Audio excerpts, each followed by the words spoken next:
Welcome back to Mock Draft Madness Day 35. We are 20 days away from the NFL Draft. I am so excited. I have some interesting trade scenarios that I'm going to try out today that were left in the comments. So always, if you don't know ball and want to know ball, be sure to subscribe. Leave a like. Let me know in the comments your favorite and least favorite pick from this mock draft, as well as trade suggestions. If you leave a trade suggestion, I'm going to try it, guys. We got 20 more mocks to go, so let's get right into it. I am going to have the Bears taking Caleb Williams, obviously. I've had them taking Jaden Daniels.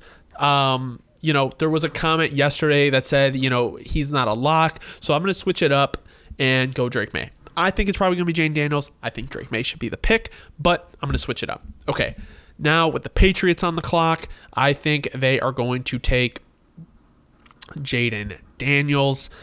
Arizona Cardinals, Marvin Harrison Jr. Chargers, I want to trade down. Yeah, I'm gonna do the trade down today, just based on the other trade scenarios that I'm going to try. And I'm gonna trade with the Minnesota Vikings, obviously. Third for number 5. We're going to offer that trade. We're going to force it through, and the Vikings are going to take J.J. McCarthy. At number 6, we have the New York Giants. I have them taking Malik Neighbors. Guys, as we have gone through these mock drafts, obviously certain things are more likely than others, so I just feel like if I've done these picks a ton, I'm not going to explain them as much as I have in the past. The Giants like Malik Neighbors. I think Odunze could go there too. We are going to go Joe Alt at number 7. So now we have the Atlanta Falcons picking at 8. I think there's an opportunity for them to trade back here, but I am actually going to give them Jared Verse. At number 9, the Bears are going to go Rome Odunze. Falcons have been chasing that edge. The Bears need another wide receiver. It just makes a lot of sense. At number 10, we have the New York Jets on the clock. They don't have a second-round pick. The Chargers are probably going to take a tackle. So, Tiger recommended, I believe he's a Commanders fan. I could be wrong, but he's saying basically that because the line is going to be bad in Washington, that the quarterback success rate is going to be lower, which I agree. If you don't have a good situation for a quarterback, they're way more likely to fail. The Jets don't have a second-round pick. The Commanders have 2. So, I am going to trade with the Washington Commanders, and I'm going to have them move up. Maybe a second next year as well. I don't know. Do you guys think this would do it? That's tough. I don't know. Maybe it's a first next year. I don't know, but you're rebuilding. I don't know if that's what you want to do. So we're going to do that. I think, obviously, the trade compensation is not on. I think it would probably cost more. But we're going to force that trade through for the sake of the mock. I don't think it's going to happen, but we're going to try it. And we are going to take Talisa Fuaga here to solidify one of their tackle spots. Now they have Drake May. They have one of their tackles. They are going to be in a good spot. Kind of probably upsets the Chargers, who were high on Fuaga. But with that pick, then they are going to take Brock Bowers and then focus on taking the tackle later. At number 12, we have the Broncos. I think they could go edge here. Give me Dallas Turner. At number 13, we have the Las Vegas Raiders. I've had them going, cornerback here, but I am going to give them a guy in J.C. Latham who can play guard and he can play right tackle. At number 14, we have the New Orleans Saints. They have targeted, Olufashano in my last couple mocks, and I am actually going to give them. Oh, wait. Oh, I had Dallas Turner going. I'm actually going to give them Leatu Latu, someone who can play edge. They need to rebuild both sides of the trenches, and this is something that is desperately needed. Indianapolis Colts on the clock. They have both the corners available to them. I think at this point, we're flying through this mock, guys. I just know what I want to do. So at 15, we have the Colts. So I think they're going to go corner, and I'm going to give them Terran Arnold, in my opinion, the best corner in the class. 16, we have the Seattle Seahawks. I am going to make a trade here.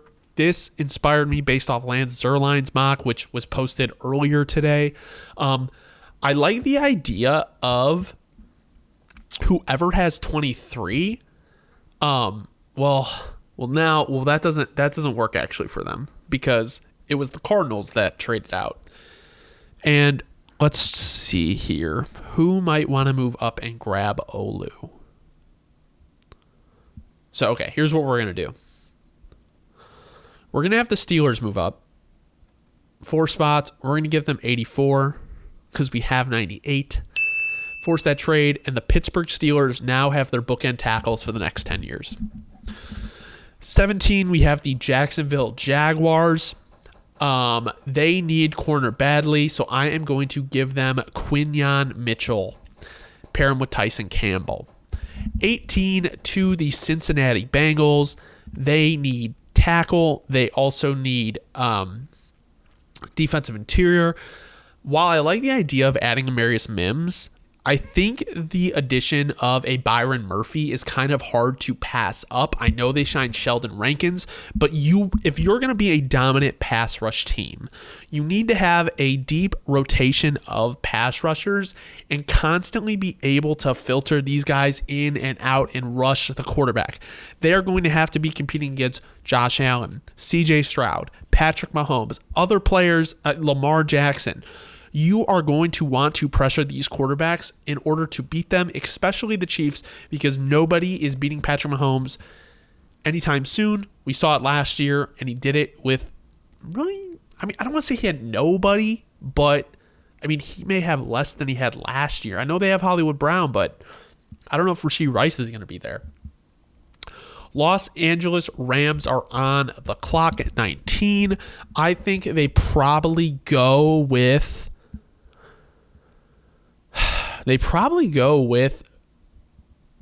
Jerzon Newton if all the edges are gone. I think they just want to supplement that defensive line. 20, we have the Seattle Seahawks. Fautanu's there, 5-position versatility, can play tackle, can play any of the interior spots as well. This is I think Fautanu may be one of the earlier interior O-linemen taken because he can play tackle and because he's so good.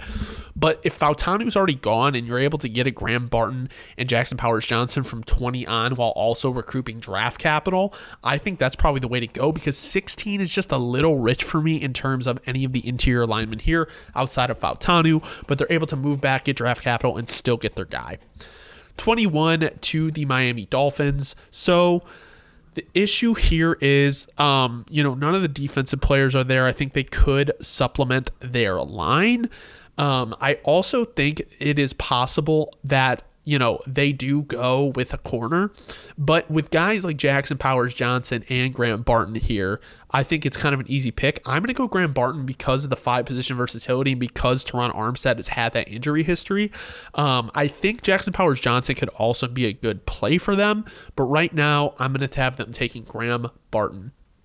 22 to the Philadelphia Eagles. I believe Daniel wrote this one in. We are going to trade down with Philadelphia Eagles, and we are going to grab more draft picks for them. So I am going to trade. Let's see who would want to trade up. So if we're looking at the clock, we're looking on the clock right here. I want to maximize trade value in this situation, because if we look at the Cardinals, okay, they were able to get Marvin Harrison Jr. I don't love the guard or the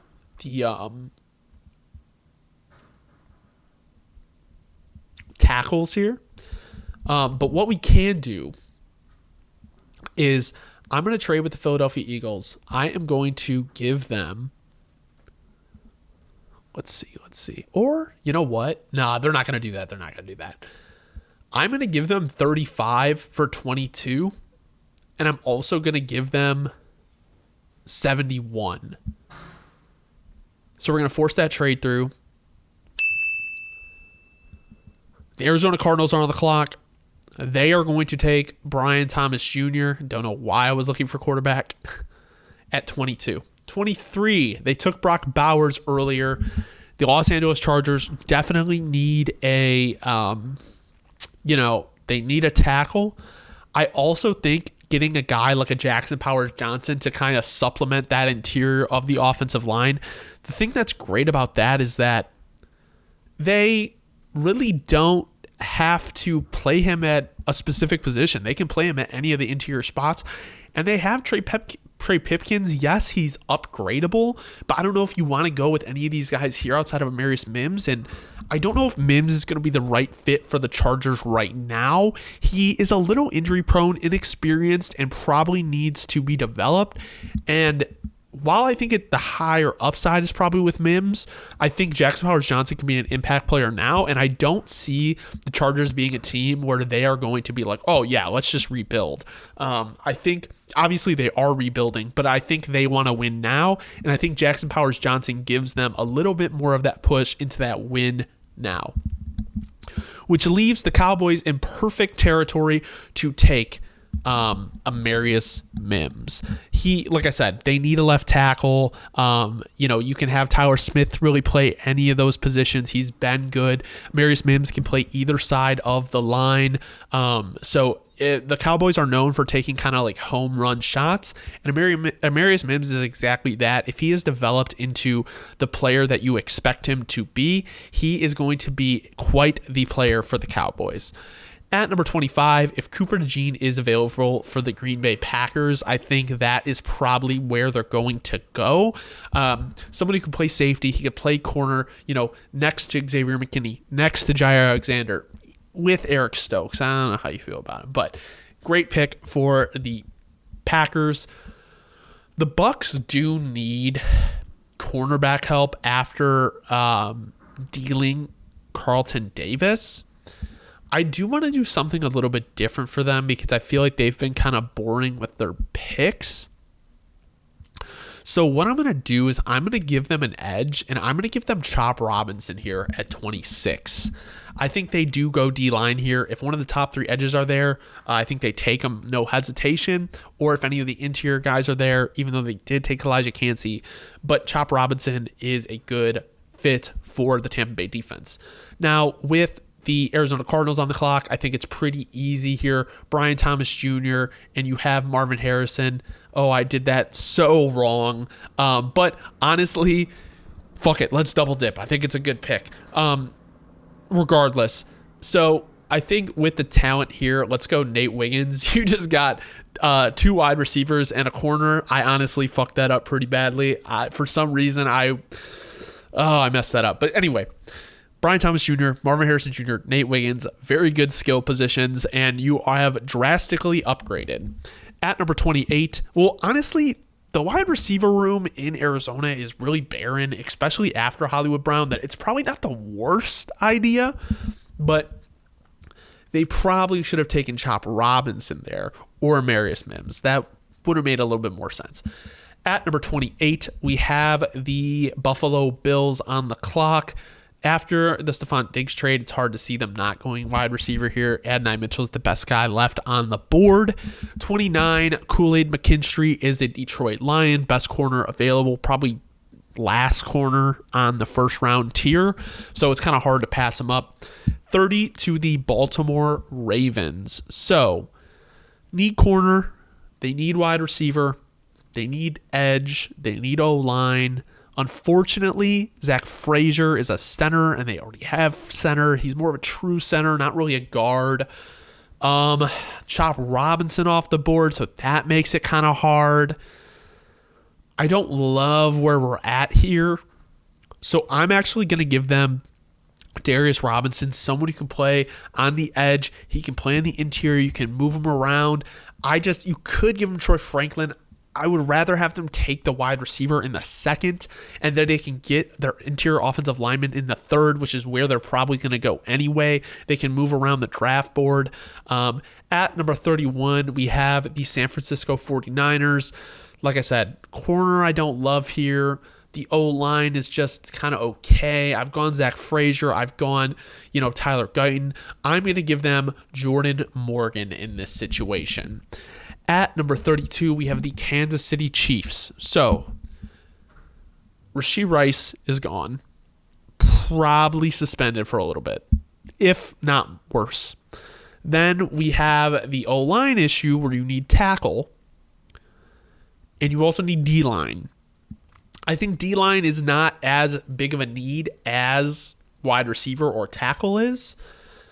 I just don't know how I feel about the wide receivers at this position. I think Jermaine Burton could be pretty good for them. I've given them Ladd McConkey, so I'm going to switch it up and give them Troy Franklin.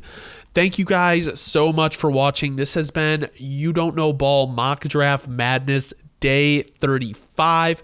If you don't know ball and want to know ball, be sure to subscribe. Leave a like. Let me know in the comments your favorite and least favorite pick from this mock draft, as well as trade scenarios. I'll be back tomorrow. 20 days left until the NFL draft. I could not be more excited. Have a great rest of your night. Thank you.